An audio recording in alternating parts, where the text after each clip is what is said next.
Hello everybody, my name is Brandon. Welcome back to Cinefessions, where we talk all things media. So it is already day 11 of my 13 days of Halloween, where I have locked myself into the Asylum and I'm watching and reviewing only horror films from the infamous studio, the Asylum. Well, today is really special because yesterday we watched one of their more recent films, the mockbuster Clown from 2019. Today, though, we are going to be talking about the very first in-house production that Asylum ever did. This is Death Valley, The Revenge of Bloody Bill from 2004. So this is one that I'd always seen the cover of, but I didn't realize the history behind it, that it was its first in-house production of them, or for them.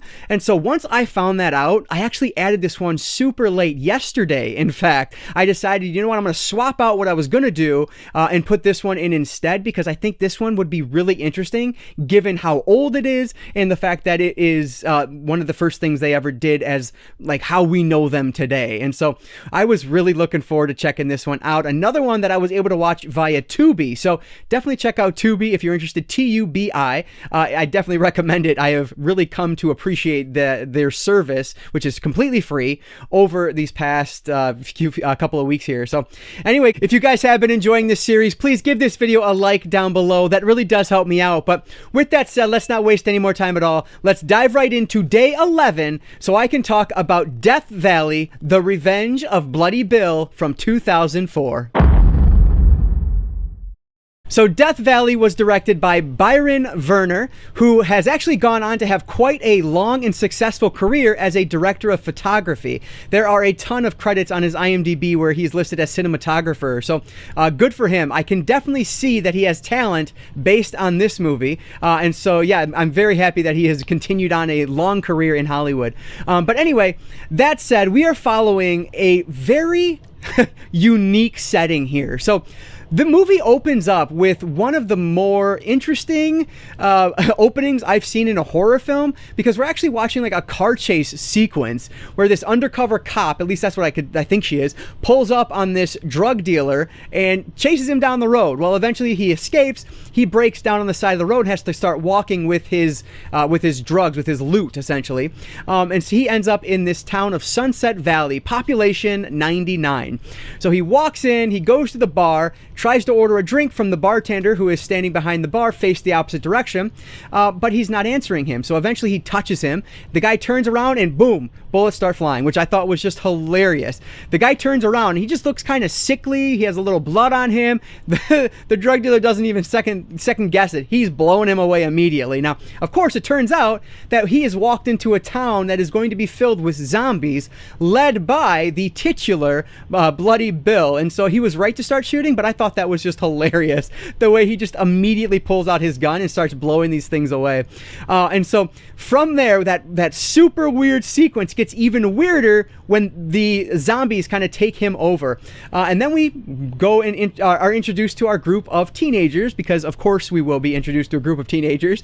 And what I thought was super unique and just kind of funny about the teenagers is that for the first time ever that I've seen, we're following in this a group of debate team students.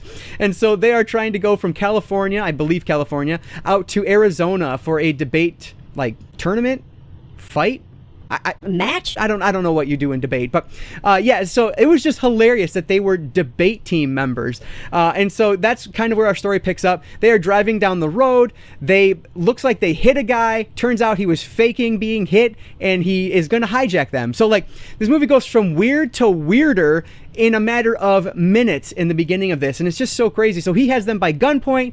He's trying to basically get to the car that broke down, because he's trying to get to his partner, the other drug dealer that we met in the beginning, so that he can get his half of the loot or the money. He's not there, of course, because he's gone to this town after breaking down, so they have to go to Sunset Valley now, and then things just kind of go awry from there. So a ridiculous synopsis this time around. I totally understand, but we're mixing like Western, because the whole film is set on this, like, what's a Western set.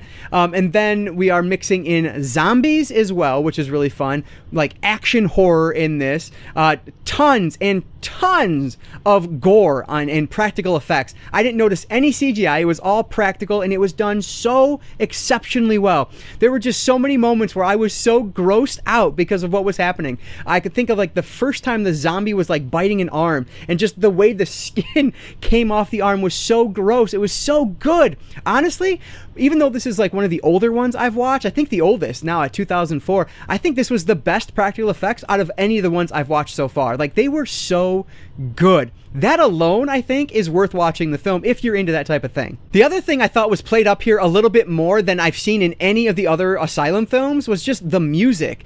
There is almost a point where it looks like they're breaking into a music video. It's a montage with music playing over it, but it felt like a music video because of, like, how loud they made the music and just the way that montage was edited. It was really interesting. And I think that use of music kind of persists throughout. There's a really cool song at the end that is just very fitting to what's going on.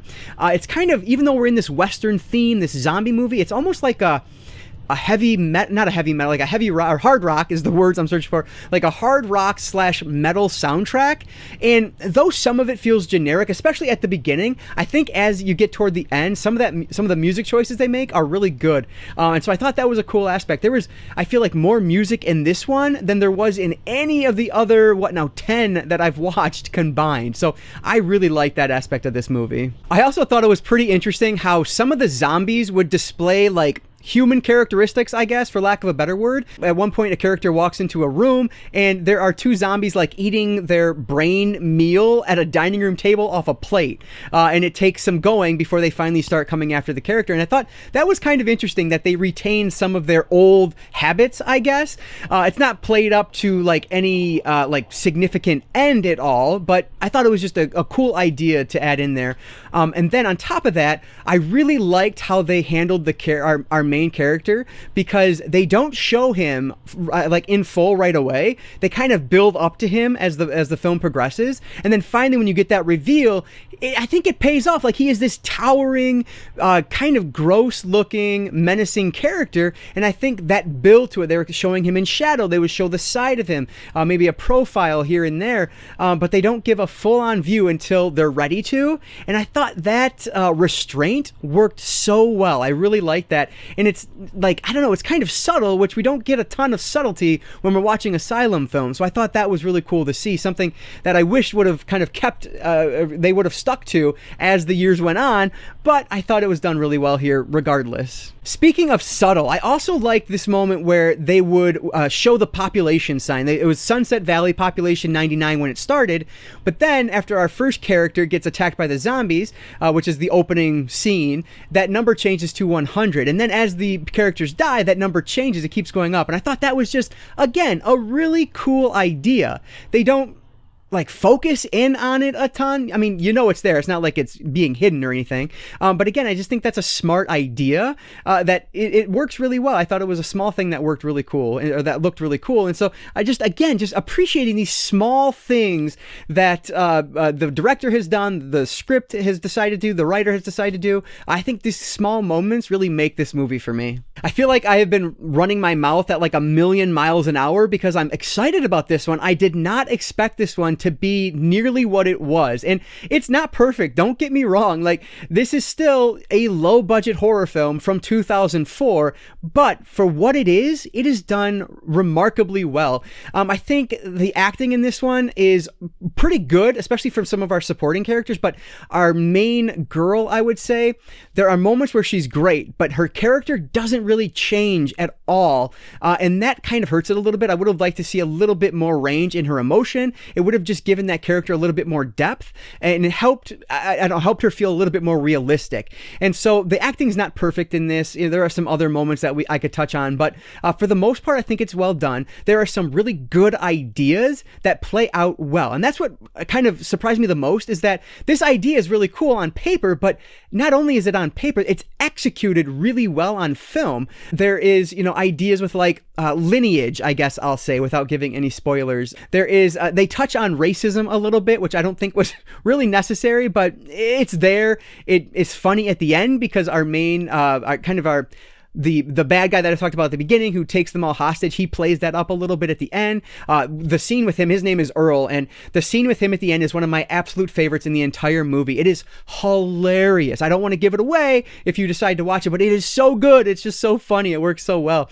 And so there's just some really cool moments in this that I thoroughly enjoyed that I honestly wasn't expecting at all. The other thing that was a little bit disappointing is that you had this really great scene with Earl, and it's supposed to end in like this climactic moment, and it's involving an explosion. Well, the explosion was just terrible. You could definitely tell they didn't have the money for it. Basically, like 2 puffs of black smoke come out windows, and that's it. I was like, oh no, like just put a little bit more money in and make that a big explosion, and this movie is just even better than it ends up being. Like, that was the moment that I really wanted it to go for it, and it just didn't have the money to do that, unfortunately.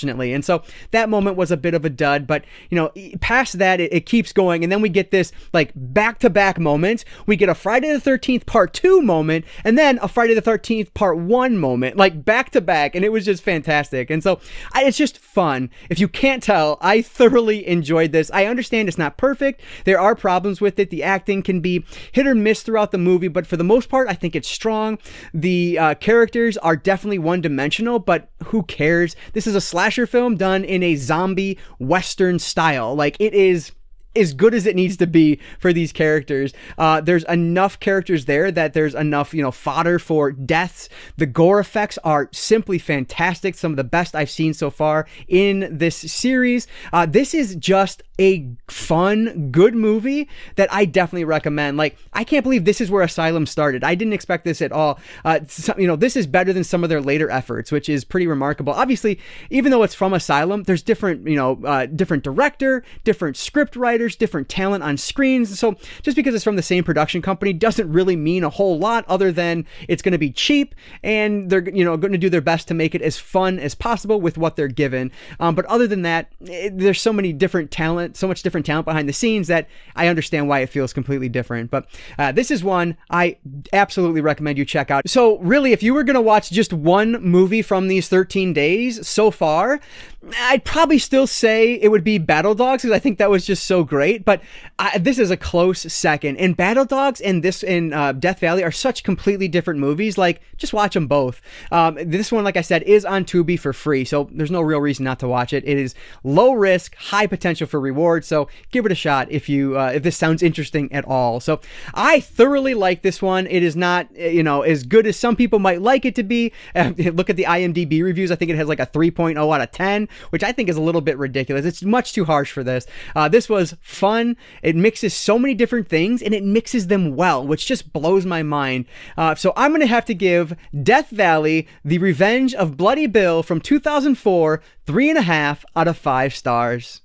All right, guys, so those were my thoughts on Death Valley, and frankly, you may have been expecting a higher score than 3.5, but I mean, everything is relative. The score means so very little anyway. Like, I had a blast with this one, and I hope you guys give it a shot if you haven't seen it, because I definitely recommend it. But anyway, if you have seen this one, let me know what you thought of it down in those comments below. I've appreciated your guys' support over these past 11 days so very much, so thank you for all the comments you guys have been leaving.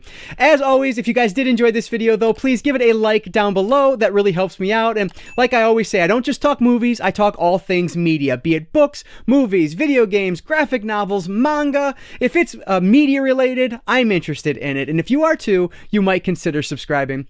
All right, guys, so that's going to do it for today. I just want to say thank you all so much for watching, and I want to encourage you to consume some media today.